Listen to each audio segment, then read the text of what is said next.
అమ్మా నాన్నలతో కలిసి కశ్మీర్ వెళ్లాడు. పహల్గామ్లోని బైసరన్లో సరదాగా గడుపుతున్న సమయంలో ముష్కరుల బుల్లెట్ నాన్న ప్రాణం తీసేసింది.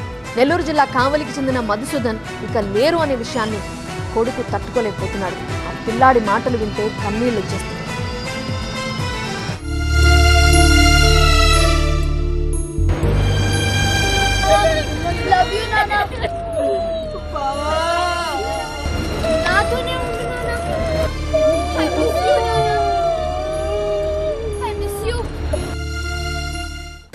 अमर रहे मधुसूदन, अमर रहे मधुसूदन, अमर रहे मधुसूदन, अमर रहे मधुसूदन.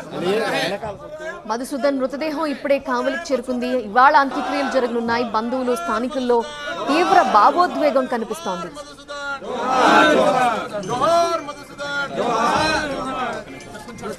अमर रहे मधुसूदन, अमर रहे मधुसूदन, अमर रहे मधुसूदन, अमर रहे. కావలిలో విషాద ఛాయలు అందుకున్నాయి. కుటుంబ సభ్యులు ఏం చెప్తున్నారు, కావలి వాసులు ఏం చెప్తున్నారు, దేశం మొత్తం కూడా ఆగ్రహంగా ఉంది. పూర్తి వివరాలు అందించడానికి మా ప్రతినిధి అక్కడి నుండి సిద్ధంగా ఉన్నారు. ఓటీ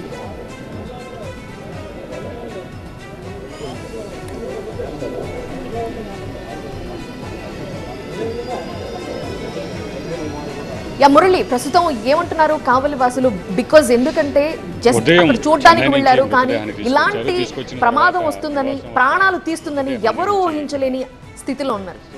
స్థానికులు కావచ్చు, అలాగే ప్రముఖులందరూ కూడా వస్తున్నారు. అయితే మృతదేహం వచ్చిన తర్వాత తల్లిదండ్రుల అన్నిటికీ అసలు ఉదయం నుంచే కూడా ఇక్కడ ఆ మృతదేహం వద్దే వారు ఇక్కడే వారిని చూస్తే వచ్చినటువంటి వారందరూ కూడా సో 2 రోజుల క్రితం వరకు కూడా నెల్లూరులో ఉండి వెళ్ళినటువంటి కొడుకు ఈ విధంగా విగత జీవిగా వస్తాడని ఎవరు కూడా అనుకోలేదు. నిన్న ఇన్సిడెంట్ జరిగిన తర్వాత విషయం కుటుంబ సభ్యులకు తెలిసింది, కానీ తల్లిదండ్రులకు మాత్రం చెప్పలేదు. సో వాళ్ళకు ఉన్నటువంటి హెల్త్ ఇష్యూస్ కారణంగా వాళ్ళు తట్టుకోలేనటువంటి పరిస్థితి. ఇద్దరు కూడా హార్ట్ పేషెంట్లు అయినటువంటి కారణంగా వారికి చెబితే ఏమైపోతారని చెప్పి అర్ధరాత్రి వరకు కూడా వాళ్ళకి విషయం తెలియదు. అర్ధరాత్రి విషయం తెలిసిన తర్వాత అప్పటి నుంచి కూడా వారిని ఓదార్చడం ఎవరి తరం కావడం లేదు.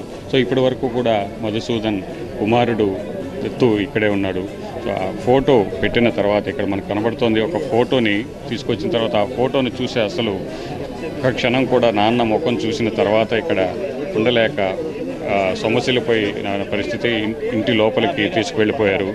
సో ఇక్కడ వస్తున్నటువంటి వారందరూ కూడా సో వీళ్ళని చూసిన తర్వాత అసలు వీళ్ళని ఓదార్చడం ఎవరి తరం కావడం లేదు. ఆ చిన్న బాబు కావచ్చు, పాప కావచ్చు, ఆ భార్య, వీళ్ళందరూ కూడా సో ఆ ఘటన జరిగిన విషయం తెలిసిన తర్వాత ఇక్కడికి వచ్చిన తర్వాత మృతదేహం చూసిన తర్వాత వీళ్ళందరూ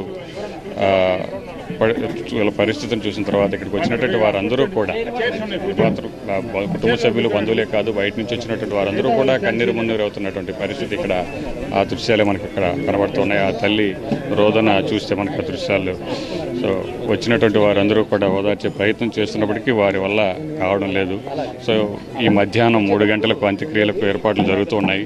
సో అధికారులు ఏర్పాట్లు చేస్తున్నారు. సో మంత్రులు రాబోతున్నారు, వచ్చి ఇక్కడ వారికి నివాళులు అర్పిస్తూ ఉన్నారు. సో ఇక్కడ వారి బాగున్నారు. సో ఎన్ని గంటలకి అంత్యక్రియలు? 3 గంటలకి పైన స్టార్ట్ చేస్తాం. ఇప్పుడు నిన్న ఇన్సిడెంట్ జరిగిన తర్వాత తల్లిదండ్రులకు విషయం చెప్పలేదు మీరు అర్ధరాత్రి వరకు? వాళ్ళకి ఏమని చెప్పారు? చిన్న యాక్సిడెంట్ జరిగింది అంటూ స్టార్ట్ చేశాము. మృతదేహం వచ్చే ముందు ఏం చెప్పారు వాళ్ళకి? మేమేమి ఇట్లా ఈ టెర్రర్ అటాక్ అని చెప్పలేదు, తల యాక్సిడెంట్ లాగా చెప్పాము. ఇప్పటికీ కూడా అదే తెలుసు. ఎస్, వాళ్ళకి అది చెప్తే వాళ్ళు ఇంకాస్త బ్రేక్ డౌన్ అవుతారు. వాళ్ళ పరిస్థితి వాళ్ళ పరిస్థితి దారుణంగా ఉంది. ఇప్పటికీ కూడా ముష్కరుల దాడిలో తమ కుమారుడు చనిపోయినటువంటి విషయం తల్లిదండ్రులకు తెలియదు. రోడ్డు ప్రమాదంలో చనిపోయినటువంటి విషయం మాత్రమే తెలుసు. ఈ విషయం తెలిస్తే అసలు తట్టుకోరు అన్నటువంటి కారణంగానే ఆ విషయం దాచి రోడ్డు ప్రమాదంలో చనిపోయినట్టు తల్లిదండ్రులకు చెప్పారు. సో వారిని ఓదార్చడం ఎవరి తరం కావడం లేదు. సో ఇక్కడున్న వస్తున్నటువంటి స్థానికులు కావచ్చు, అందరూ కూడా తెలిసిన వారందరూ కూడా ఓదార్చేటువంటి ప్రయత్నం చేస్తున్నా కూడా వారికి ఎవరి వల్ల కూడా కాని పరిస్థితి మనకి ఇక్కడ కనబడుతుంది. రైట్.